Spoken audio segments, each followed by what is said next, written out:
House Speaker Pantaleon Alvarez said the impeachment complaint against President Rodrigo Duterte lacked substance and was doomed to fail.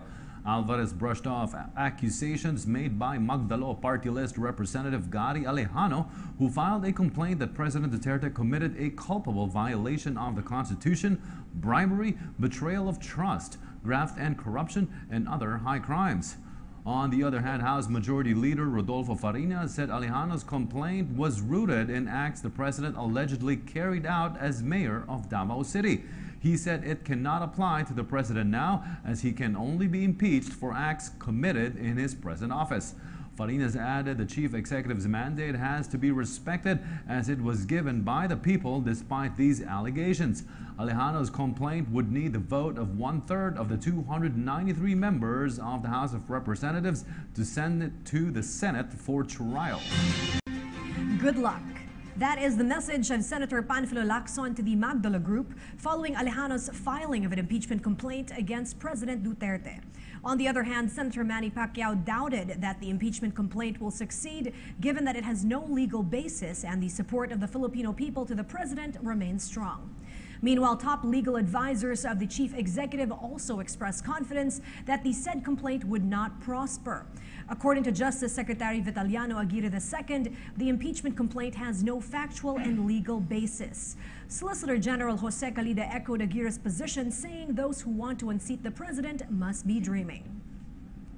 PTV, Telebisyon ng Bayan. Magandang tanghali, nagbabalik ang PTV Newsbreak. Dadagdagan ng Department of Labor and Employment ang mga programang makatutulong upang mabigyan ng trabaho ang mga Pilipino. Sinabi ito ng DOLE kasunod ng ulat na tumaas ang bilang ng mga Pilipinong walang trabaho. Ayon kay DOLE Director of Local Employment Dominic Tutay, kadalasan sa displays na mga manggagawa ay nagmula sa mga trabahong may kaugnayan sa agricultural sector. Anya, ito ay dahil sa sunod-sunod na tumamang malalakas na bagyo sa bansa na sumira sa lupang sinasakahan. Dagdag pa niya, nais ng DOLE na muling isailalim sa pagsasanay ang mga kabataan na bumubuo sa pinakamalaking porsyento ng labor force sa bansa sa isang skill training upang madagdagan ang kanilang mga kaalaman at ma-employ sa mas marami pang trabaho. At yan po naman ang aming mga nakalap na balita at impormasyon. Para sa PTV Newsbreak, ako po si Audrey Goriseta. Samantala, ayaw nang makisawsaw ni Philippine Sports Commission Chair Butch Ramirez sa alitan ho ni na POC President Jose Cuangco Jr. at maging ni PSC Commissioner Ramon El Presidente Fernandez. Alamin natin ang balita mula kay Arian Malyare. Minabuti ni Philippine Sports Commission Chairman William Butch Ramirez na wag nang mamagitan sa iringanin na longtime POC Chief Jose Peping Cuangco Jr. at PSC Commissioner Ramon Fernandez.